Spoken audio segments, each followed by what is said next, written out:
Hello, my name is Ryan Franko. As part of my Eagle Scout project, I aim to preserve the invaluable experiences, lives, and music of various influential figures of the music industry in Washington County. Throughout this production, I'll showcase just a few of the many influential figures that help make up the music community here in Washington County, each of whom has had their own unique impact on the community. This project is in collaboration with the Barbara Ingram School for the Arts and the Washington County Historic Society.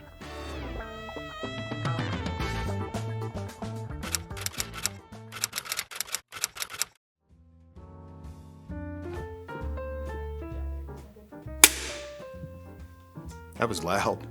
Sorry. Musical background started in 1964. My grandmother convinced me that I needed to learn how to play piano, so I did. Give her the credit for the inspiration, but it went from there. 64 on piano, 68 on saxophone, and been crazy ever since. As far as inspiration, it was always teachers, people that could help. You know, a lot of guys I give credit to, Brad Smith, Walt Atherton, and a guy named Galen Reeder that was my sax teacher back in the 60s and 70s. He's in Georgia now, but yeah, I did just the teachers. I mean, really, as far as musicians, I love a lot, you know, but nothing really, no Kenny G or David Sanborn or any of that stuff, you know, more John Coltrane than anything. Practicing as a kid, that was never easy. And I hate to say this, it runs into, depending on where you're playing and who you're playing for, some people just don't get it. You know, we call it playing for a reason. But if they want us to drag all that stuff out of the trailer and put it back in at midnight, then they gotta pay us. And that's the work part. You know, the music has always been the playing part. You can't pay me to play music. I do it for fun. But the rest of it comes in the work. And there's a lot of work. There's a lot of work to be out playing anywhere at all. I don't care where you are, Maryland Theater or the Elks Lodge, you know, it's always work. And some of the people just don't get it, you know, what it really takes to do it all, the rehearsal time and all that. The venues think that we're supposed to bring all the crowd in, but it works sometimes. But, you know, after 40 years in the same band, we do have a crowd. We have people that come around and check us out, but it's just trying to get all the business side of it out of the way. And sometimes it takes the play out of the playing part. But other than that, everything else, as far as the crowds, the people that follow the band around, people that come out and support live music, I mean, that's what we do it for. It's definitely not the money. Not at all. Be true to yourself. Play what you want. You know, don't play what other people want. If it happens that people like it, then great. If not, you can't cater to people when you play music. You know, it comes from the heart. It's got to be part of you. You got to play the crowd, you got to play the people, but you know, you still have to be true to yourself. Don't go out and play heavy metal if you're a country guy. You know, don't play country if you're a metal guy. With us, we've been oldies forever, so we do a little bit of all of it. But see, what's happening now is being an oldies band, 70s, 80s, 90s are oldies now. You know, it's not just 50s and 60s anymore. So kids nowadays, you know, they want to hear stuff from the 80s and 90s that they remember their parents listening to. Mine were listening to it in the 40s and 50s.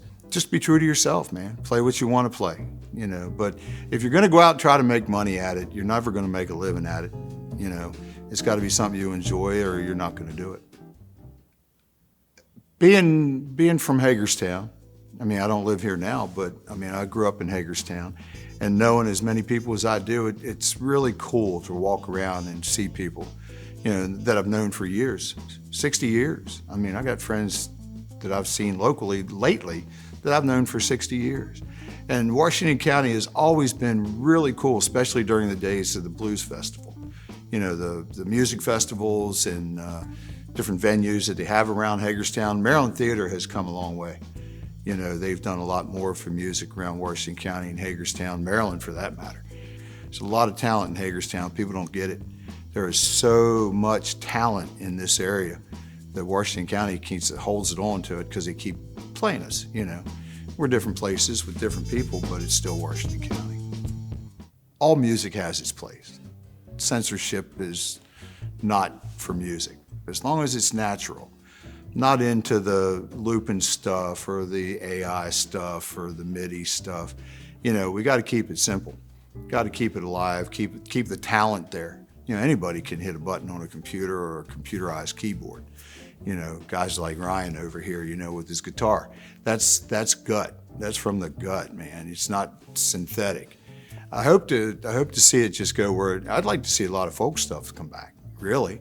I mean, you know, the heavy metal stuff have its place. You know, I'm not much of a metal fan, but you know, if you don't like it, don't listen to it. You know, if your parents don't want you to listen to it and you're underage, listen to your parents. But listen to what you want. You know, be true to yourself. Same way with musicians. Listen to what you want. The new music coming out now, country kind of changed. Not a big country fan anymore. I mean, we play a lot of country, but not what's out there now.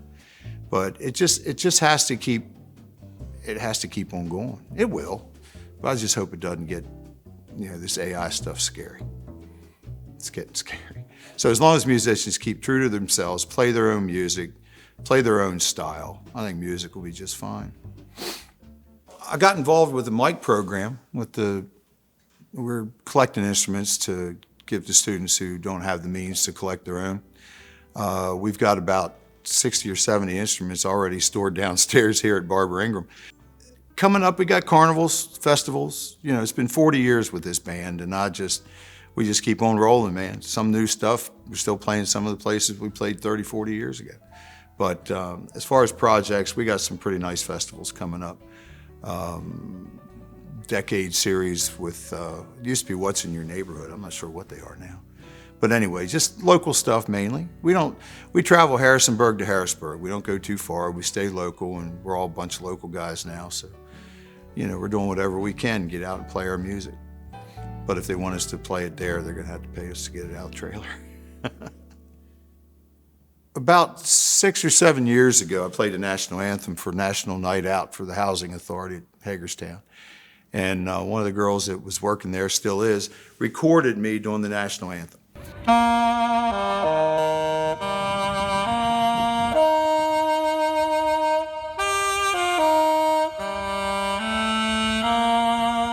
So she posted that on Facebook.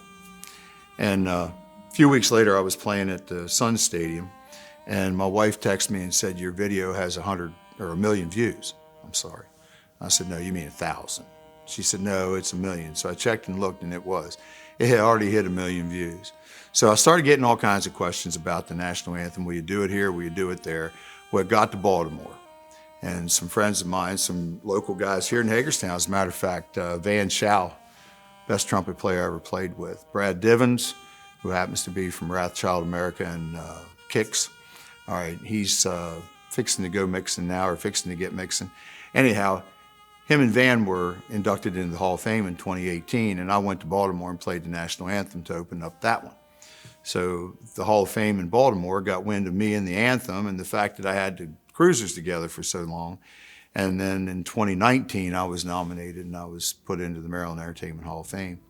And on a footnote, the cruisers were actually nominated the following year for the longevity of the band and the fact that we played everywhere. And COVID hit. And the Maryland Entertainment Hall of Fame has been closed ever since. A lot of the guys were older. We lost a few through COVID. We just lost another one to cancer. But the Maryland Entertainment Hall of Fame was a recognition of Maryland musicians that did something, you know, to represent the state. It's not like we're the best musicians. I'm not the best sax player out there, that's for sure. But it was just kind of a recognition thing for keeping music going in Maryland. It's unfortunate that it's not there now, but, you know, it was an honor to be inducted, you know. And I've got, what do you call them? I got a citation from the U.S. Senate, from the Maryland Senator, for playing so long in Washington County and playing all over Maryland and doing the anthem for people. It's been a pretty cool trip. The best way to play the national anthem and the only way to play the national anthem is the way it's written, note for note.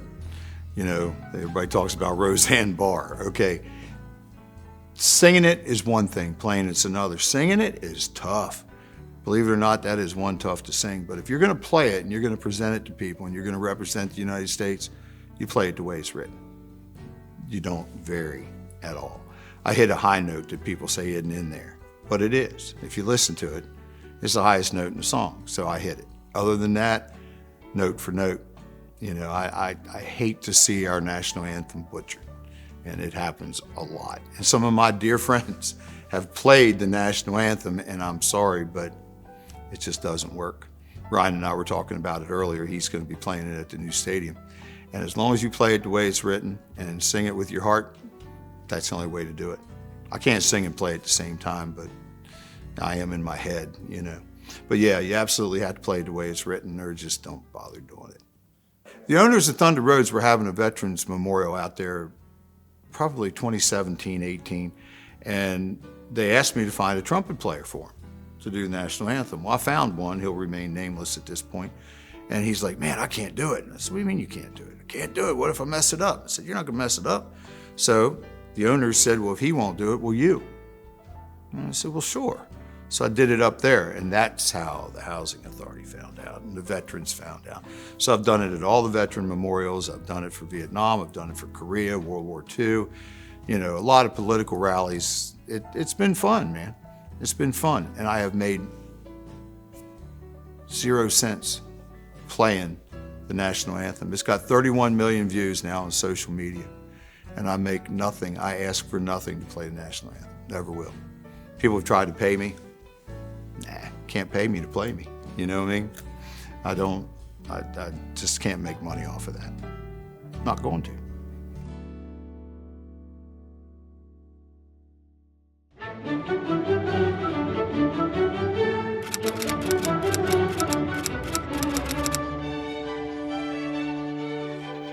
Before I became a conductor, well, I was a conductor when I was a junior in college, so I really didn't have a previous career.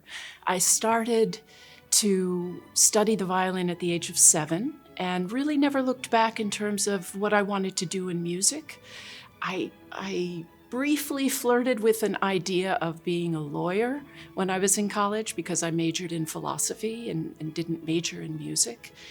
But it was the inspiration of the woman who was conducting the orchestra and the choirs at the college I attended, who became a mentor to me and an inspiration, and I followed in her footsteps. I think the challenges of a conductor have changed for a woman since I was emerging. I think just proving myself as a woman was quite extraordinary at the time. I remember when I was conducting in Paris at the Paris Opera, and I was an assistant conductor, and the maestro said, okay, I want you to conduct Act 3. This was a big deal. And I got up in front of the orchestra, and they all whistled and kind of were snide. And I went ahead and conducted the third act of Prokofiev's Fiery Angel, and they ended up clapping as I left the podium. So I had to prove myself a great deal over and over again. But now things have changed. So I would say that the challenges for a conductor are always the pursuit of excellence, the absolute preparation. You have to know every single note in the score. You have to know why every note was written. You have to know everything about the composer that you can possibly know. And you have to know the people that you're working with and the instruments that they play. It's a comprehensive kind of job that is never ending in terms of being a student of the art. It is very important to keep your mind open and to be inquisitive and curious. And that's been the marvelous challenge for me. And I've had mentors that have been exactly the same and as wonderful models for me, including Leonard Bernstein. I remember this wonderful time when I heard him conducting the Vienna Philharmonic, which was an orchestra with whom he had a great relationship. And he had just conducted Brahms' Fourth Symphony, and the audience literally leapt to its feet and started to climb on the chairs with standing ovation because there was nowhere else to go in terms of up. And I went backstage to congratulate him, and he took me by the hand and pulled me over and said, Elizabeth, wasn't this an amazing experience? Wasn't this wonderful? And I said, yes, Maestro, you were fantastic. He went, no. I mean, didn't Brahms teach us something tonight? And that just has stuck with me because that means that someone who is conducting the orchestra that gave the premiere 200 years earlier or 100 years earlier, and the conductor who had probably conducted it 500 times, still found something new in the work. So that was an exciting and motivating thing. So the challenge for a conductor, first of all, it's hard to get a job. There aren't that many jobs, if you're lucky enough to even get one in education. The demands for being a good conductor are very high, and the opportunities are slim. They remain slim. I communicate my ideas through my body, especially through the baton that I use, or my hands if I don't use a baton, my face. Everything about myself has to be immersed in the music and ready to express what is necessary. Whether it's an elbow out, a jump on the podium, whatever gets the energy across and the meaning across to the orchestra, that's going to be something that is essential for the way I conduct. There are other ways of conducting, by the way, and they can be very minimal and they can be maximal. I happened to study with Leonard Bernstein, who was the maximalist. There wasn't 1 inch of his body that didn't convey what he was trying to communicate to the orchestra, and that is how I learned how to conduct. It's not about me, it's about the music. It's not about the orchestra. The orchestra also has to really be focused to play the notes that are on the page and understand why they're there and understand what they mean in terms of how they should sound. So it's a wonderful opportunity for us to bring forth exciting works. It's not that we make the excitement, although I think in terms of choosing which works to present is an art in and of itself, to understand your audience, to know what is appealing to them, and to be very much ear to the ground in terms of what is current and who are the new up-and-coming composers. That's something that interests me more than anything these days, are who are the voices of today and bringing those voices forward. Well, it's old hat for me to balance 2 orchestras. When I first came to Maryland, in the Maryland Symphony, I had 4 jobs. I was conducting in Wisconsin, I was conducting in Iowa, I was conducting in New York, I was conducting in Washington, D.C., and I was conducting at Maryland. So it was almost 5 jobs. I think I had just let go of the Wisconsin job. So I was used to flying back and forth, handling different jobs within my major music directorships. I was associate conductor at the National Symphony. Eventually became an assistant conductor at the New York Philharmonic while I was working with other orchestras. So I have always been on the road. I have an open suitcase in my foyer of my house. It really never closes because I'm on the road almost every other week. I'm flying somewhere to conduct. So balancing them, they are very different groups. They have very different makeups in terms of who is playing. The audiences are slightly different as well. And the cities, of course, are quite different. Anchorage is a city of 200,000, whereas here is a bit smaller, but in a very metropolitan area, and so a very different kind of taste and makeup of people. And in Anchorage, there's a wonderful diversity of peoples, from the native tribes to all the different countries that come because of the oil industry and other industries that pull international folk. And they also have a university there, so that also brings a different community. So it's a wonderful balance, and in terms of programming for the orchestra, for each orchestra, the repertoire might be a little bit different because of that. I don't anymore have a favorite piece. I used to, but I have fallen in love with so many pieces that I think if I were on a desert island, I'd have luggage that was filled with lots of music rather than just one piece that I could take with me, except for maybe Bach's Goldberg variations. But I don't play them, I just have to hear them in my head, I guess. There are so many voices from the past and the present that are thrilling. And I sort of fall in love with every piece I study and perform. I would say to young students who are pursuing anything in the arts is to immerse yourself, to do everything every day that has to do with your art, whether it's reading articles, watching films, listening to music, going to concerts, memorizing lines, even of poetry or of theater that you won't do until you are older or in another situation, to immerse yourself, to be practicing, of course, if you're a musician. You have to practice, and you really should master an instrument. I was told that and sort of scoffed at it, and I am so glad I kept practicing my violin, because there is nothing like understanding music at a level where you can actually play it as a master, at a high level, I should say. It brings a different kind of sensibility.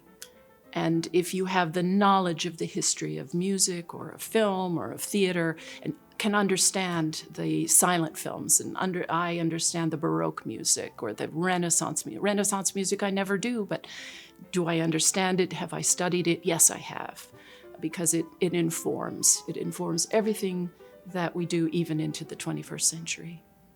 The people of today are 20 years from now. And so their tastes and their preparation, their skills, their sentiment, their personalities will all inform the arts in 20 years, as it always has. So I think it will be thriving and exciting. I have no doubt that there will be a Maryland Symphony in 20 years. Certainly, I'm very excited about a work I'm doing up in Anchorage. It is by John Luther Adams. It's called An Atlas of Deep Time. And it tells the story in 43 minutes of the making and life of the Earth, from initial Big Bang all the way to mankind. The last second of the piece is mankind. The very beginning, all the ages, geologic ages. And the orchestra is spread all around the theater in different groupings. And you have this whole, it's more than a film score. In other words, it's an experience of sound that depicts something that we can't know, but is in his imagination, that lifts you, that makes you really, I think, transcend into another experience. And that's the power of music. So I'm looking forward to that. It was just written a few years ago, and so I'm just really excited about the opportunity to bring something that people have never heard before and probably have never experienced in their whole life. That kind of, not just surround sound, we get that in theaters, but the creation and the imagination that it would take to create something that is, how many, 4.3 billion years, whatever it is, into 43 minutes. Every 1 minute equals 100 million years of time. So you can just imagine how exciting that's going to be. So I'm looking forward to that. In Maryland, we have some wonderful, exciting things. One of the things we're doing for the first time is playing soundtrack to a film, to How to Train Your Dragon. So that's going to be really fun. We've never done that before. So that's something I'm looking forward to as well. I think that orchestras are looking to the composers who write soundtracks for film a lot more.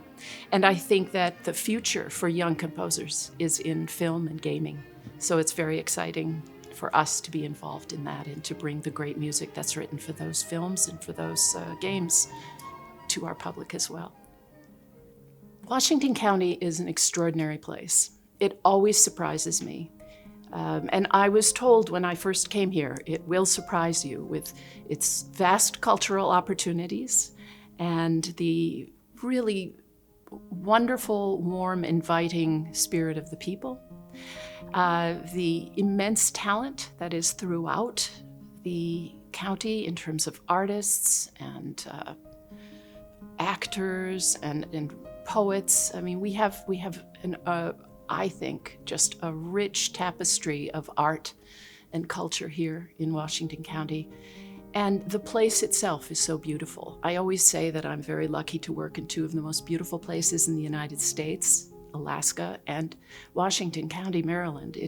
It has the Appalachians, it has the ancient mountains, and the newer mountains are out in Alaska. But there is a wisdom here. There is history here, and there is a really gentle beauty that I absolutely adore, and it inspires me. It inspires me.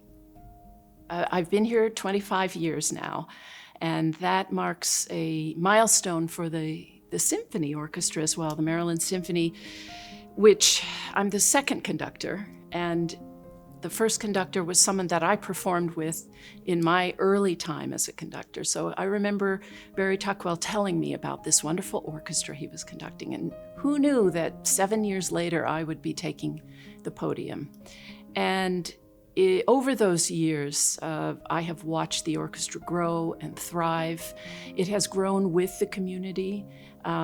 It has provided so many memorable performances, collaborations with community organizations such as City Ballet and the Barbara Ingram School for the Arts, and many, many others. Every Christmas time, we invite choruses from all of our schools to join us each year, different school. And our educational programs have grown. I'm particularly proud, having been part of the early educational concerts, link-up concerts at Carnegie Hall, to have brought those programs here. And it is quite thrilling to meet young people who have now gotten to high school and remember those youth concerts. They are the beginning of what I hope is a great journey in music for them, and a great understanding about music, if they're not musicians. And I'm just happy that we are here to serve the community, and that we are inspired by our audiences and the young people that are emerging, and that we can have this ongoing conversation for years to come.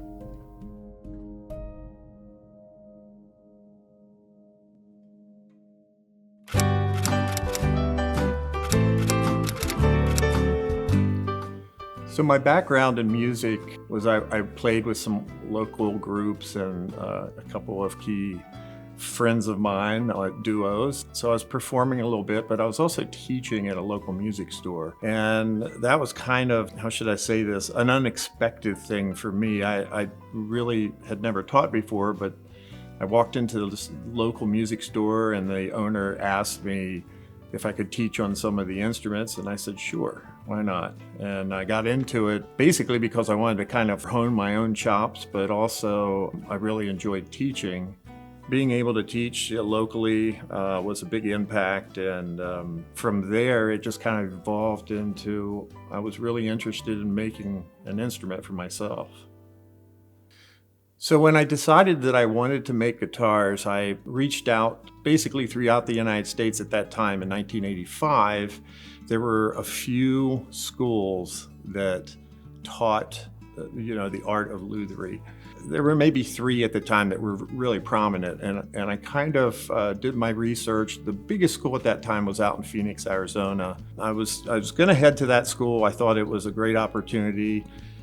They had a great reputation, but I found this one small builder that took in maybe 4 to 6 students at a time in Post Mills, Vermont.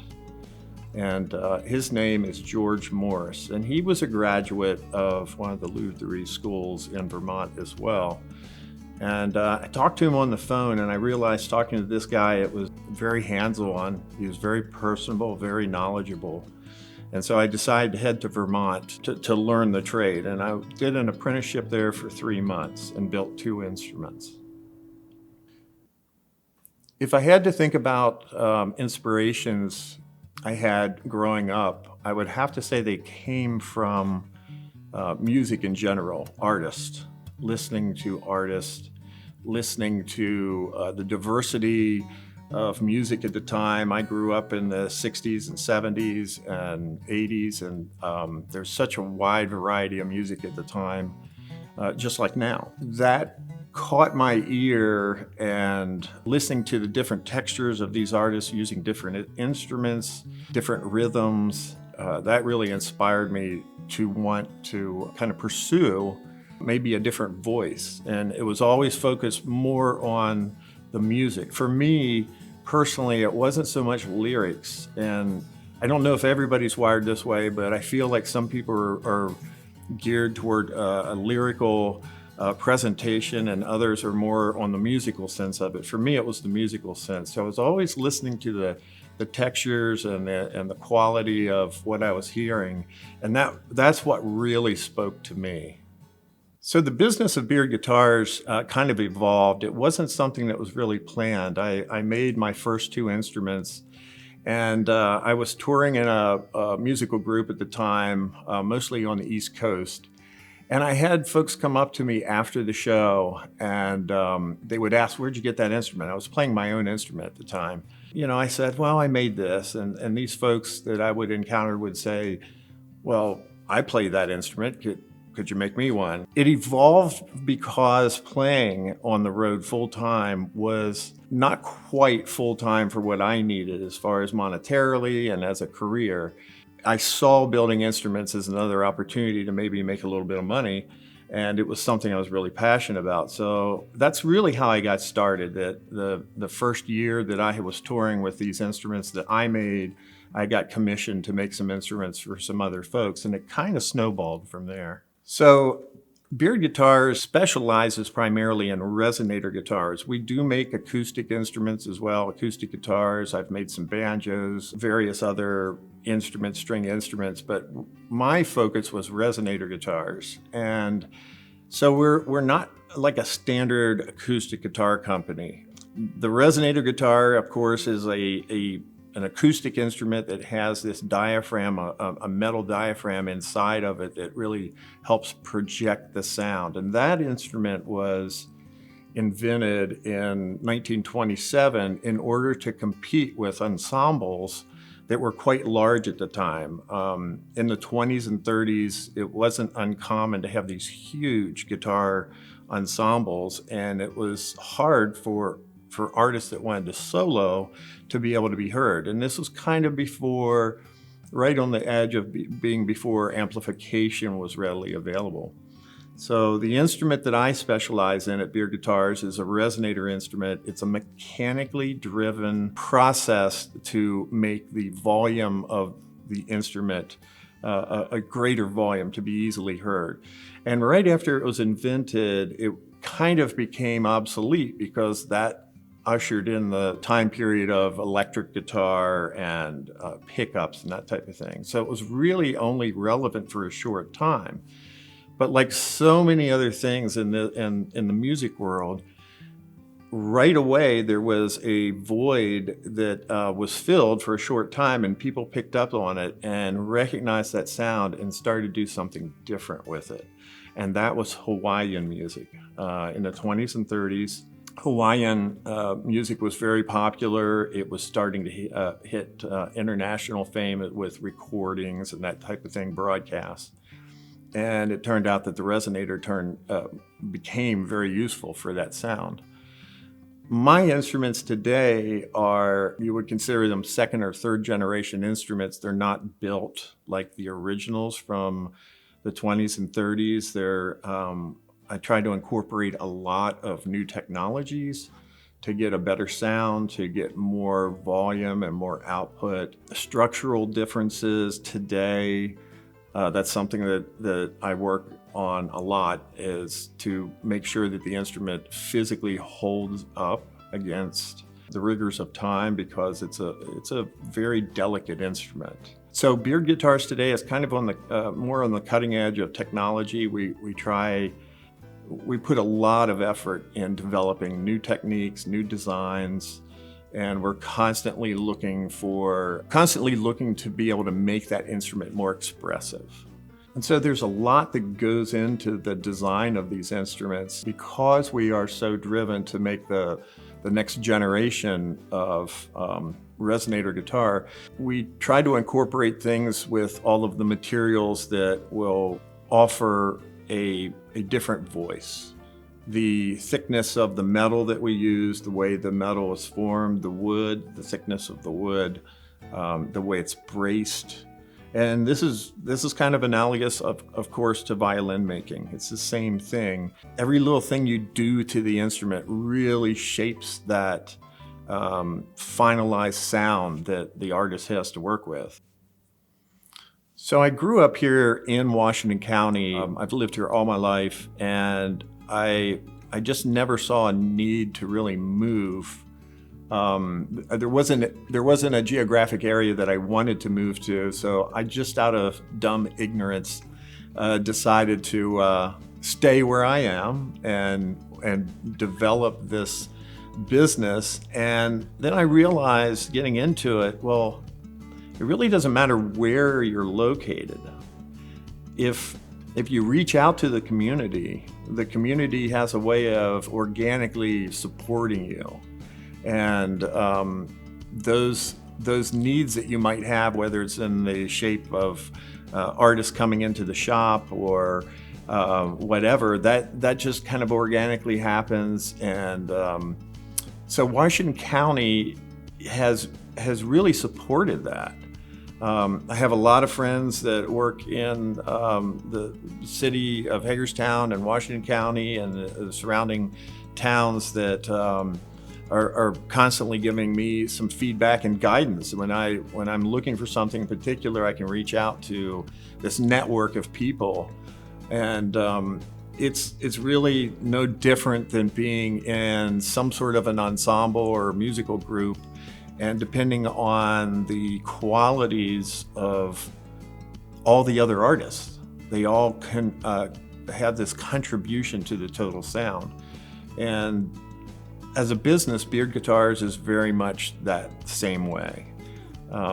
It's great to have that county and local municipality support you, and it's just knowing that you can reach out and ask for that, or having the ability to bounce certain things off of folks that typically really are interested in what you're doing, especially in the arts.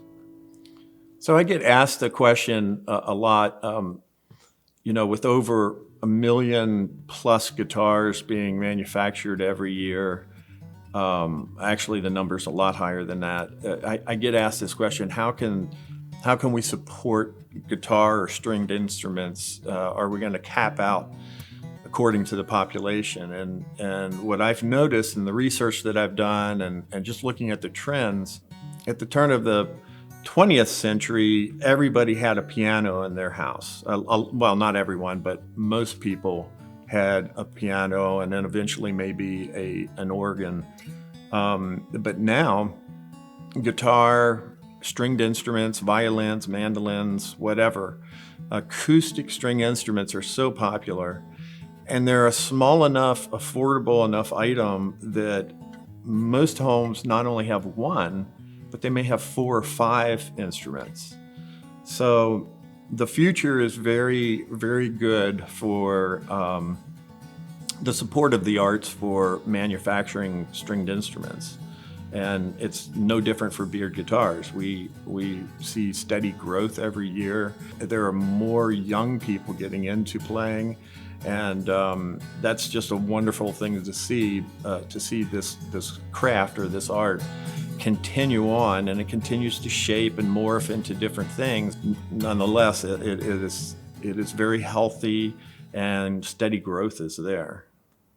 So over the years, I've faced some challenges that were unexpected, and the biggest challenge that I can think of is the universal language of trying to express what sound a person wants to hear, or how they describe a certain timbre of an instrument and what appeals to them.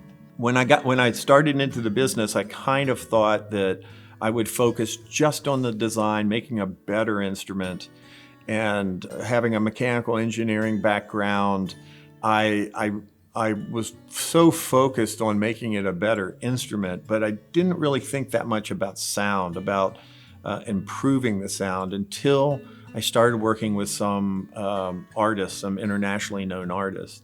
Anecdotally, I had one artist, a fellow by the name of Mike Aldridge, who is local. He was located in Silver Spring, Maryland.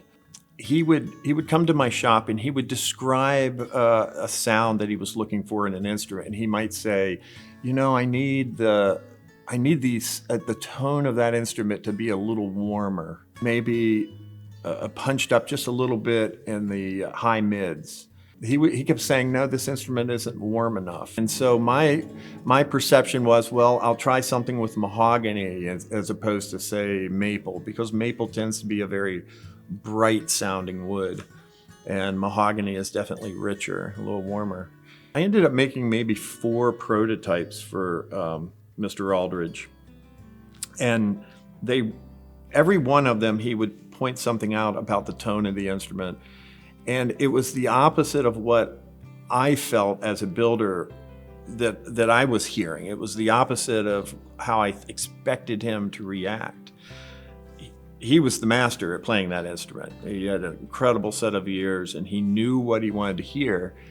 But we didn't have a common language to talk about music. It's almost like talking about colors. You know, how do you describe a certain color as a shade in comparison with just the color blue and red?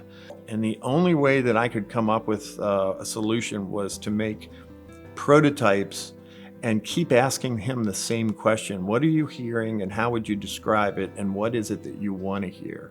And if you ask those questions enough, eventually you develop this vocabulary and you develop a database of what that person is looking for. And I didn't expect that. I thought it would be very simple. You know, I would change the wood a little bit and that would be what he's looking for. And it just wasn't the case at all. So through a lot of experimentation and a lot of building several instruments and kind of refining them, we finally got there. And that became our first signature series instrument, the Mike Aldridge signature guitar.